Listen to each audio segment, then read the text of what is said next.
നമസ്കാരം പ്രിയപ്പെട്ട മക്കളെ. ഇപ്പോഴിതാ 9ാം ക്ലാസ്സിലെ പഠന പ്രവർത്തനങ്ങളെല്ലാം നല്ലവണ്ണം പഠിച്ചതിന് ശേഷം 10ാം ക്ലാസ്സിലേക്ക് എത്തിയിരിക്കുകയാണല്ലേ. 10ാം ക്ലാസ് ഒരു നിർണായകമായ വർഷം കൂടിയാണ്. ഈ പ്രാവശ്യം പുതിയൊരു പാഠപുസ്തകമാണ് നിങ്ങൾക്ക് മുമ്പിലുള്ളത്.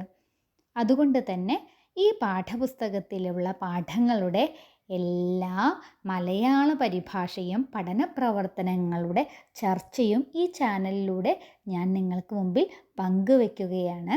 അതുകൊണ്ട് തന്നെ ഓരോ ചാപ്റ്ററിൻ്റെയും വീഡിയോകൾ ലഭ്യമാകുന്നതിനായി നിങ്ങൾ ഈ ചാനൽ സബ്സ്ക്രൈബ് ചെയ്യാൻ മറക്കരുത് കേട്ടോ.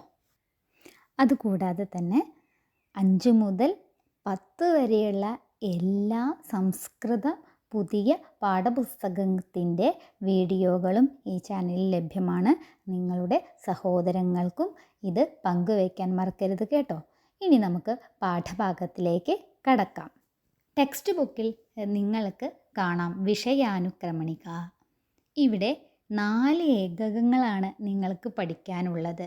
ഒന്ന് സൗരഭ്യം, മറ്റൊന്ന് ലാവണ്യം, മൂന്നാമത്തത് നൈർമല്യം, നാലാമത്തത് മാർദ്ദവം. ഇങ്ങനെ 4 ഏകകങ്ങൾ, അതായത് യൂണിറ്റുകളിലെ 10 പാഠങ്ങളാണ് പഠിക്കാനുള്ളത്. ഒന്നാമത്തെ ഏകകമാണ് സൗരഭ്യം. അതിൽ 3 പാഠങ്ങളാണുള്ളത്. ഒന്ന് വനരാജി സമ്പതഃ എന്ന കവിത, ക്ഷിതിരാർദ്ര ഭവേത് സദാ എന്ന കഥ, കേരളാരാമഃ എന്ന വിവരണം. അപ്പോൾ നമുക്ക് ആമുഖത്തിലേക്ക് കടക്കാം അല്ലേ. ദശമകക്ഷ്യാ പാഠ്യപുസ്തകസ്യ പ്രഥമമേകകം ഭവതി സൗരഭ്യം. 10ാം ക്ലാസ്സിലെ പാഠപുസ്തകത്തിലെ ഒന്നാമത്തെ യൂണിറ്റാണ് സൗരഭ്യം. നവമകക്ഷ്യായാം പല്ലവം പലാശം കുഗ്മലം പ്രസൂനം ഇതി ഭവന്തി ഏകകാനാം നാമാനി. 9ാം ക്ലാസ്സിലെ പല്ലവം പലാശം കുഡ്മലം പ്രസൂനം എന്നിങ്ങനെയാണ് യൂണിറ്റുകളുടെ പേരുകൾ. അത്ര തു പ്രസൂനസ്യ സൗരഭ്യാദയഃ ഗുണാഃ ഏകകനാമത്വേന പരികൽപ്യന്തേ. അപ്പം ഇവിടെയാണെങ്കിലോ അത്ര തു ഇവിടെ പ്രസൂനസ്യ, പ്രസൂനം എന്ന് പറഞ്ഞാൽ പുഷ്പമാണ്. പുഷ്പത്തിൻ്റെ സൗരഭ്യാദയഃ, അതായത് ഗുണങ്ങൾ, സൗരഭ്യം തുടങ്ങിയ ഗുണങ്ങൾ. എന്താ സൗരഭ്യം?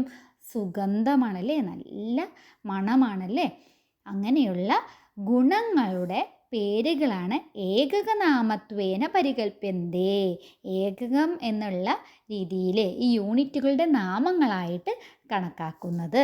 അസ്യാം വസുധായാം ജീവസന്ധാരണായ സർവേഷാം പ്രാണിനാം അധികാരോ അസ്തി.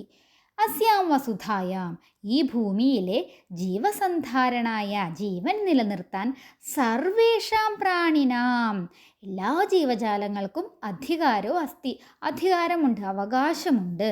തദർത്ഥം ജലം പ്രാണവായുശ്ച അത്യന്താപേക്ഷിതം ഭവതി. ഇതിന് വെള്ളവും പ്രാണവായുവും അത്യാവശ്യമാണ്. എന്താണ് പ്രാണവായു? ഓക്സിജൻ അല്ലേ. തരുലതാദീനാം സംവർദ്ധനേന പ്രാണവായോഃ ലാഭഃ നിരർഗളഃ സ്യാത്. തരുലതാദീനാം, തരു എന്ന് പറഞ്ഞാൽ വൃക്ഷം എന്നാണ് അർത്ഥം. ലത എന്ന് പറഞ്ഞാൽ വള്ളി, അല്ലെങ്കിൽ മറ്റ് സസ്യങ്ങളൊക്കെ, മരങ്ങളും മറ്റ് ലതകളും വള്ളിച്ചെടികളും എല്ലാം തന്നെ സംവർദ്ധനേന, അതായത് അതിങ്ങനെ വർദ്ധിക്കുന്നതിലൂടെ, നട്ടുപിടിപ്പിക്കുന്നതിലൂടെ പ്രാണവായോഃ ലാഭഃ, പ്രാണവായുവിൻ്റെ ലാഭവും നമുക്ക് അതിൻ്റെ പ്രയോജനവും നിരർഗളഃ സ്യാത്, വിലമതിക്കാനാവാത്തതാണ് അല്ലേ. പേയജലസ്യ ലാഭായ വൃഷ്ടിജലം അപേക്ഷതേ. കുടിവെള്ളത്തിൻ്റെ ലാഭത്തിനായിട്ട് അത് ലഭിക്കാൻ വേണ്ടിയിട്ട് എന്താണ്? വൃഷ്ടി എന്ന് പറഞ്ഞാൽ മഴയാണ്. വൃഷ്ടിജലം എന്ന് പറഞ്ഞാൽ എന്താണ്? മഴവെള്ളമാണ്. അത് ആവശ്യമാണ്. വൃഷ്ടേരഭാവേ, വൃഷ്ടിയുടെ അഭാവത്തിൽ, മഴയുടെ അഭാവത്തിൽ, മഴ ലഭിക്കാതിരിക്കുമ്പോൾ നദീ തടാകാദിഭ്യഃ കുല്യാദ്വാര. നദീ തടാകാദിഭ്യഃ എന്ന് പറഞ്ഞാൽ നദികളിൽ നിന്നും തടാകങ്ങളിൽ നിന്നുമുള്ള മറ്റു സ്രോതസ്സുകളിൽ നിന്നുള്ള കുല്യാദ്വാര, കുല്യകൾ വഴി, അതായത് ചെറിയ അരുവികളൊക്കെ വഴി, കനാലുകൾ വഴിയൊക്കെ ജലമാനീയ, വെള്ളം കൊണ്ടുവന്ന് പാനാർത്ഥം കൃഷേരാവശ്യകാർത്ഥം ച ഉപയോക്തും ശക്യതേ. നമുക്ക് വെള്ളം കൊണ്ടുവന്ന് കുടിവെള്ളത്തിനും കാർഷിക ആവശ്യങ്ങൾക്കും ഉപയോഗിക്കാം. ഏവം അസ്മാകമേവ, ഏവം അങ്ങനെ നമ്മുടെ അസ്മാകമേവ എന്ന് പറഞ്ഞാൽ നമ്മുടെ തന്നെ കർമ്മകുശലതയാ, കർമ്മകുശലത കൊണ്ട്, നമ്മുടെ നല്ല പ്രവൃത്തികൾ കൊണ്ട്, അങ്ങനെയുള്ള പ്രവൃത്തികൾ, കർമ്മകുശലത എന്ന് പറഞ്ഞാൽ നൈപുണ്യമുള്ള പ്രവൃത്തിയാണ് അല്ലേ.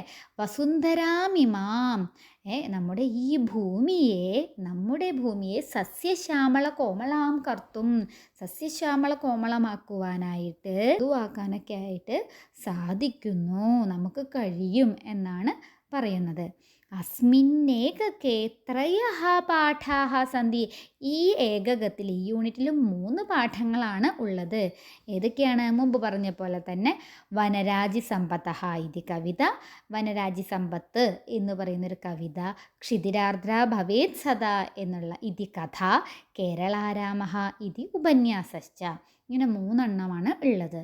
ഏതേ പാഠാഹ കുസുമസ്യ സൗരഭ്യവത്. ഈ പാഠങ്ങൾ കുസുമത്തിൻ്റെ, അതായത് പ്രസൂനം എന്ന് കുറച്ച് മുമ്പ് പറഞ്ഞു അല്ലേ, പുഷ്പം, പൂവ് എന്നൊക്കെ ഉള്ള അർത്ഥത്തിൽ, അതിൻ്റെ സൗരഭ്യവത് സുഗന്ധം പോലെ തന്നെ ഏകകനാമ സാർത്ഥകം കുറുവന്തി. ഈ ഒരു ഏകകം സാർത്ഥകമാകുന്നു, അർത്ഥവത്താകുന്നു എന്നാണ്. പൂവിൻ്റെ സുഗന്ധം പോലെയാണ് ഈ 3 ചാപ്റ്ററും എന്ന് പറയുന്നത്. അത്രയും പൂവിൻ്റെ ഗുണങ്ങൾ പോലെ. അപ്പോൾ നമുക്ക് പാഠഭാഗത്തിലേക്ക് കടക്കാം അല്ലേ. വനരാജി സമ്പതഃ എന്നുള്ളതാണ് നമ്മുടെ ചാപ്റ്ററിൻ്റെ പേര് അല്ലേ. വനരാജി സമ്പതഃ, എന്താണ് അതിൻ്റെ വേർഡിൻ്റെ മീനിങ് എന്നറിയോ? വനരാജി എന്ന് പറഞ്ഞു കഴിഞ്ഞാൽ വനങ്ങളുടെ നിര. വനം എന്ന് പറഞ്ഞാൽ കാട് അല്ലേ. നമ്മൾ കാടിനെ കുറിച്ചൊക്കെ ഒരുപാട് പഠിച്ചിട്ടുണ്ട് അല്ലേ. ചെറിയ ക്ലാസ് മുതൽ തന്നെ കാടിനെ കുറിച്ചും കാടിൻ്റെ കവിതകളെക്കുറിച്ചും വിവരണങ്ങളും എല്ലാം പഠിച്ചിട്ടുണ്ട്. അപ്പോൾ ഇവിടെ വനരാജി, വനം എന്ന് പറഞ്ഞാൽ ഫോറസ്റ്റ്, രാജി എന്ന് പറഞ്ഞു കഴിഞ്ഞാൽ റോ എന്നാണ് അർത്ഥം, നിര അല്ലെങ്കിൽ കൂട്ടം എന്നൊക്കെ നമുക്ക് പറയാം. അപ്പോൾ വനരാജി എന്ന് പറഞ്ഞു കഴിഞ്ഞാൽ വനക്കൂട്ടം എന്നോ അല്ലെങ്കിൽ വനത്തിൻ്റെ കാടിൻ്റെ നിര എന്നോ, നീണ്ടു കിടക്കുന്ന നിര എന്നോ എന്ന് നമുക്ക് പറയാം. കൂടാതെ സമ്പതഃ എന്നുള്ള വാക്ക് കണ്ടില്ലേ, എന്താണ് സമ്പതഃ? സമ്പതഃ എന്ന് പറഞ്ഞാൽ വെൽത്ത് എന്നാണ് അർത്ഥം, ധനം, സമ്പത്ത് എന്നുള്ള അർത്ഥം. അപ്പോൾ സമ്പത്ത് ശബ്ദരൂപം സ്ത്രീലിംഗമാണ്. ഈ സ്ത്രീലിംഗത്തിൻ്റെ ബഹുവചന രൂപമാണ് സമ്പതഃ. സമ്പത്ത്, സമ്പദൗ, സമ്പതഃ. അപ്പോൾ അതിൻ്റെ ടേബിളും ടീച്ചർ ഇതേ ഇവിടെ കൊടുത്തിട്ടുണ്ട്, ശ്രദ്ധിക്കാം, നിങ്ങൾക്ക് മനസ്സിലാക്കാം. ഇതിൻ്റെ ശബ്ദരൂപം സ്ത്രീലിംഗ ശബ്ദരൂപത്തിലെ ബഹുവചന രൂപമാണ്. പാഠപ്രവേശം നോക്കാം. വന്യജീവി വാരാചരണം കഥാ ഭവതി. വന്യജീവി വാരാചരണം എന്നാണ് ചോദിക്കുന്നത്. കഥ എന്ന് പറഞ്ഞാൽ എപ്പോഴാണ്? വന്യജീവികളുടെ സംരക്ഷണവുമായി ബന്ധപ്പെടുത്തിയിട്ട് ഒക്ടോബർ 2 മുതൽ 8 വരെയുള്ള തീയതികളിൽ വർഷം തോറും ഇന്ത്യയിൽ വന്യജീവി വാരമായിട്ട് ആഘോഷിക്കുന്നുണ്ട്. മഹാത്മാഗാന്ധിജിയുടെ ജന്മദിനമായിട്ടുള്ള ഒക്ടോബർ 2-നാണ് ഈ വാരാചരണത്തിന് തുടക്കമിടുന്നത്. ഇന്ത്യൻ വൈൽഡ് ലൈഫ് ബോർഡ് 1955 മുതൽ അഖിലേന്ത്യാ തലത്തിലെ ജൂലൈ 7 വന്യജീവി ദിനമായിട്ട് ആചരിച്ചിരുന്നു. സംസ്ഥാന സർക്കാരുകളുമായി വിവിധ യൂണിവേഴ്സിറ്റികളുമായി നടത്തിയ ചർച്ചകളെ തുടർന്ന് മഹാത്മാഗാന്ധിജിയുടെ ജന്മദിനമായ ഒക്ടോബർ 2 മുതൽ ഒരാഴ്ചക്കാലം വന്യജീവി വാരമായി ആചരിക്കാൻ തീരുമാനിച്ചു. അങ്ങനെ 1955 മുതലാണ് ഈ ആഘോഷം ആരംഭിച്ചത്. വനങ്ങളുടെയും വന്യജീവികളുടെയും സംരക്ഷണം ഉറപ്പുവരുത്താനുള്ള കൂട്ടായ ശ്രമങ്ങളാണ് ഈ വാരാചരണം കൊണ്ട് ലക്ഷ്യമിടുന്നത് കേട്ടോ. ഇനി അടുത്ത വരിയിലേക്ക് പോകാം. തസ്മിൻ സമയെ ഭവന്തഃ കിം കിം കുർവന്തി. ആ സമയത്ത് ഈ വാരാചരണവുമായി ബന്ധപ്പെടുത്തിയിട്ട് നിങ്ങൾ എന്തൊക്കെയാണ് ചെയ്യുന്നത്? പ്രതിവർഷം കതി വൃക്ഷാൻ വയം രോപയാമഹ. നമ്മൾ ഓരോ വർഷവും എത്ര മരങ്ങളൊക്കെ നടാറുണ്ട്? ഏതാദൃശസ്യ വൃക്ഷരോപണസ്യ ആവശ്യകത കാ. അതായത് ഇത്തരം ഒരു മരം നടീലിൻ്റെ ആവശ്യകത എന്താണ് എന്നാണ് ചോദിക്കുന്നത്. സസ്യാനാം പോഷണം പാലനം ച അസ്മാകം കർത്തവ്യം ഇതി ജാനീമ ഖലു. വിളകളെ, അതായത് സസ്യങ്ങളെ പോഷിപ്പിക്കുകയും പരിപാലിക്കുകയും ചെയ്യേണ്ടത് നമ്മുടെ കടമയാണെന്ന് നമുക്കറിയാം.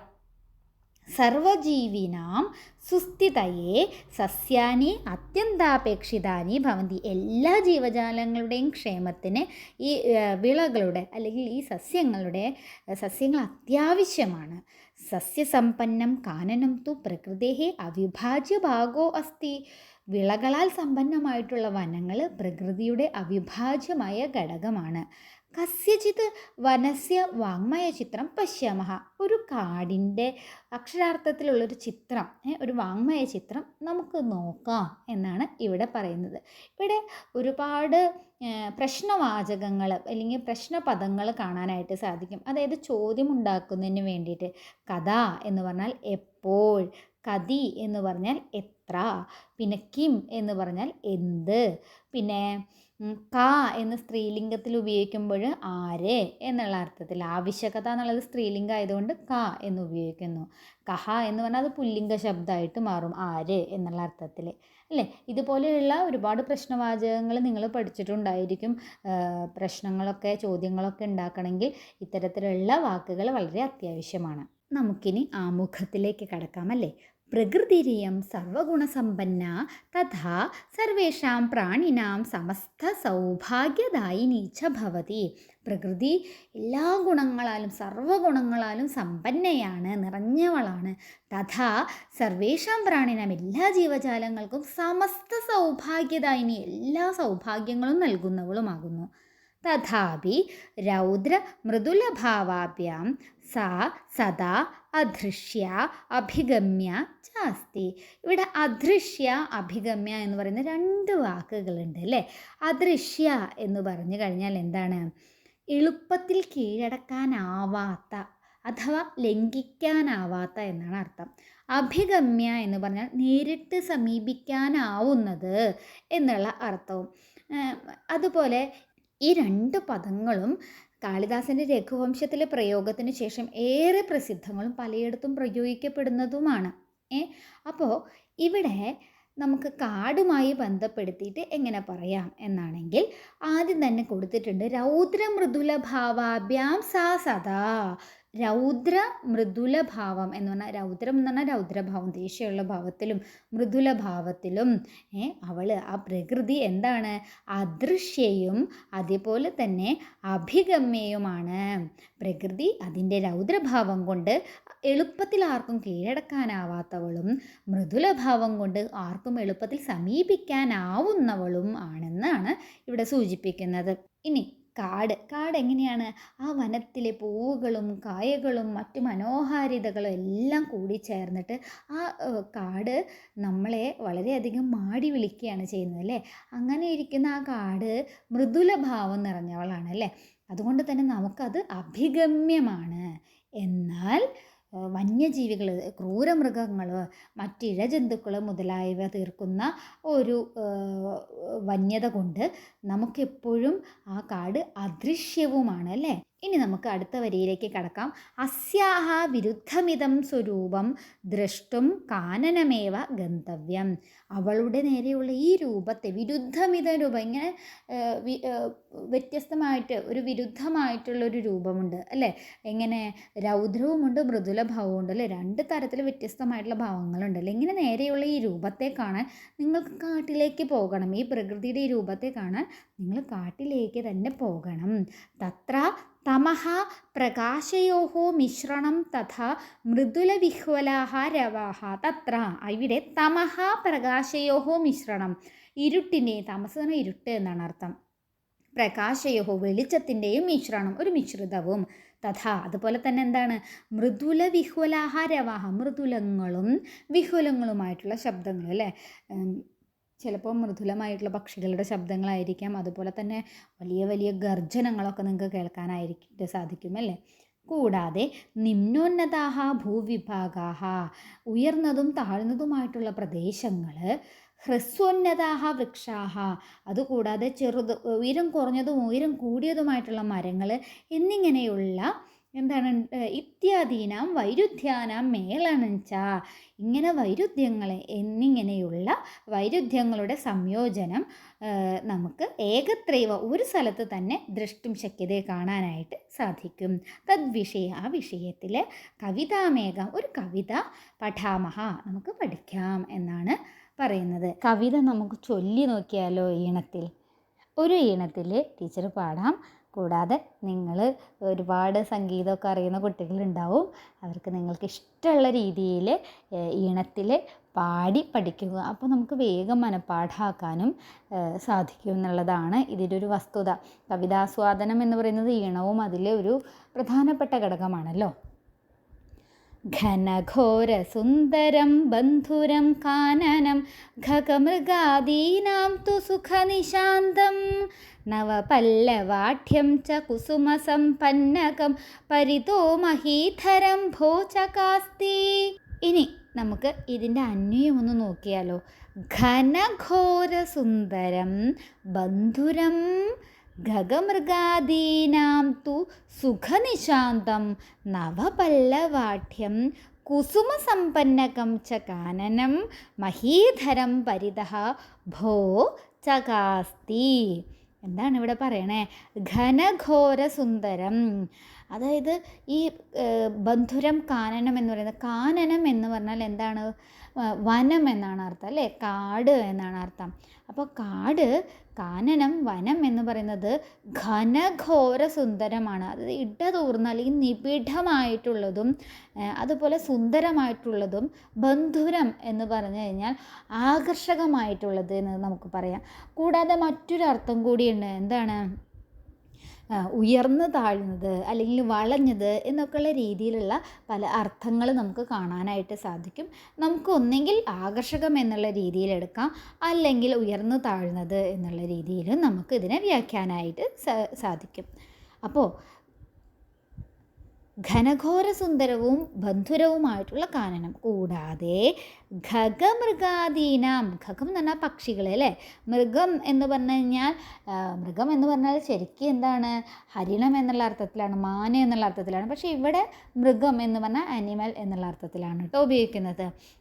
അപ്പോൾ പക്ഷികൾക്കും മൃഗങ്ങൾക്കും തു സുഖനിശാന്തം, സുഖകരമായിട്ട് വസിക്കാൻ കഴിയുന്ന സ്ഥലമാണ്.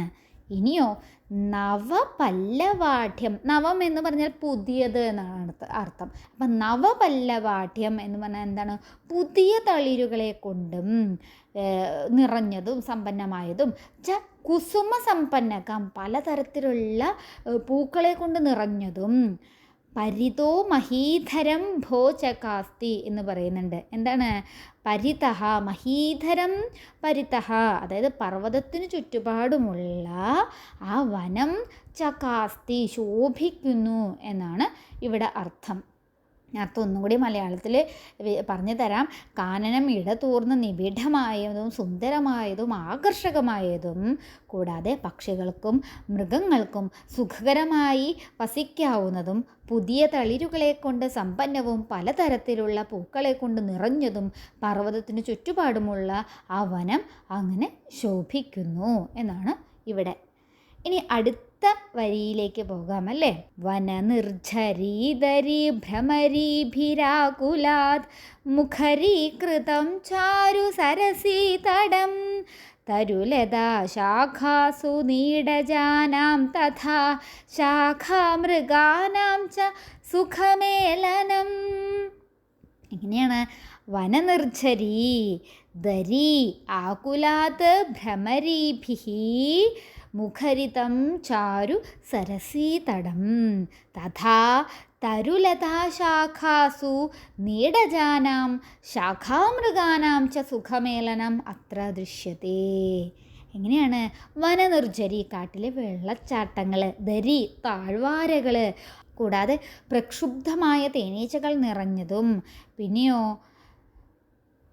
ചാരു സരസീതടം, മനോഹരമായ തടാകക്കരകൾ, കൂടാതെ തഥാ തരുലതാശാഖാസു, തരുലതകൾ, തരു എന്ന് പറഞ്ഞാൽ വൃക്ഷം എന്നാണ്, ലത എന്ന് പറഞ്ഞാൽ വള്ളിച്ചെടികളാണ്, വൃക്ഷങ്ങളുടെയും വള്ളിച്ചെടികളുടെയും ഒക്കെ ശാഖാസു, ശാഖകളിലെ, നീഡജാനാം, നീഡജാനാം എന്ന് പറഞ്ഞു കഴിഞ്ഞാൽ പക്ഷികൾ എന്നാണ് അർത്ഥം കേട്ടോ. നീഡജം, അതായത് നീഡം എന്ന് പറഞ്ഞു കഴിഞ്ഞാൽ എന്താണ്?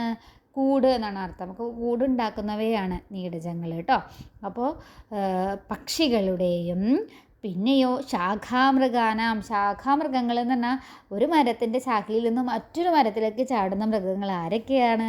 ഒരു വൃക്ഷച്ചില്ലയിൽ നിന്ന് മറ്റൊരു വൃക്ഷച്ചില്ലയിലേക്ക് ചാടുന്ന മൃഗങ്ങളൊക്കെ, അതായത് കുരങ്ങൻ മുതലായവ. പിന്നെ പറയുന്നതാണ് സുഖമേളനം അത്ര ദൃശ്യത്തെ. സുഖമേളനം അതായത് അവരുടെ സന്തോഷകരമായിട്ടുള്ള ഒരു സംഗമം നമുക്കിവിടെ കാണാനായിട്ട് സാധിക്കും.